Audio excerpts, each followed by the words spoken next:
All hail the beard, it's your boy Big Beard B, and we back for another edition of Big Beard Business. In today's video, I'm giving you a beginner's guide, an introduction per se to fragrance. So as a fragrance reviewer, I often get questions about fragrance from men, whether they're just starting in their fragrance journey or they just got a question about fragrance in general. One of the most common questions I get is, what is the difference between the EDT and the EDP? So I figured I'd answer that question here for you guys today and give you a crash course in fragrance basics. So I think it's best to start by noting that not all fragrances are created equally. See, majority of fragrance wearers, both male and female, commonly make a mistake saying they're wearing cologne or perfume, when in all actuality that statement, cologne and perfume, they actually refer to the fragrance concentration. So let me tell you 5 fragrance concentrations you need to know. So let's start with number 1, which is the most diluted version of fragrance you can get,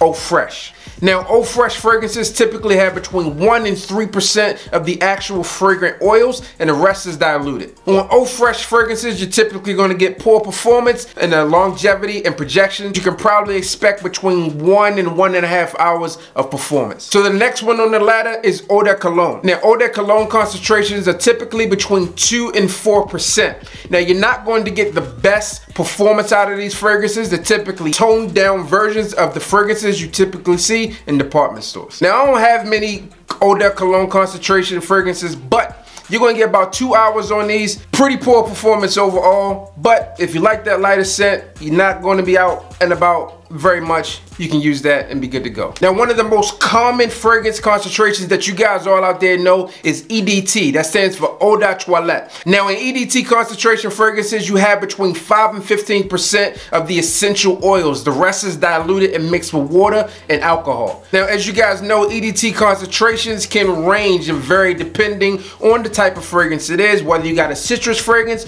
or you got a dark, heavier fragrance. That might change, but all in all, that's the most common fragrance that you guys will see. Now, the 4th fragrance type is the Eau De Parfum concentration. Now, a lot of you guys may hear perfume and automatically associate it with the woman, but in all actuality, what that means is that the fragrance has between 15 and 20% of the essential oils. That type of fragrance concentration is going to give you much better performance, much better scent trails, and it's going to help project that fragrance a lot better. And the final smackdown granddaddy fragrance concentration is Parfum Extrait. Now, a perfume extract is going to be sometimes generally a lot more expensive, and you're going to have between 20 and 30% of the essential oil concentration. That means increased performance, increased longevity, increased scent trail, and it's going to stick around forever. A single application of a cologne extract can last a full day. So you're going to get your money's worth in that one, guaranteed. So I'm going to try to go through and get a full in-depth description of each one of these fragrance concentrations up on the blog. So it'll be linked below if I get that up. So I hope this was able to help you guys out. If you're new to the fragrance game, if you know somebody that's getting into the fragrance game, or if you got some tips and some concentrations that I left out, feel free to link them below. It's your boy Big Beard B. Like, comment, subscribe, tell a friend that we back again, and hit the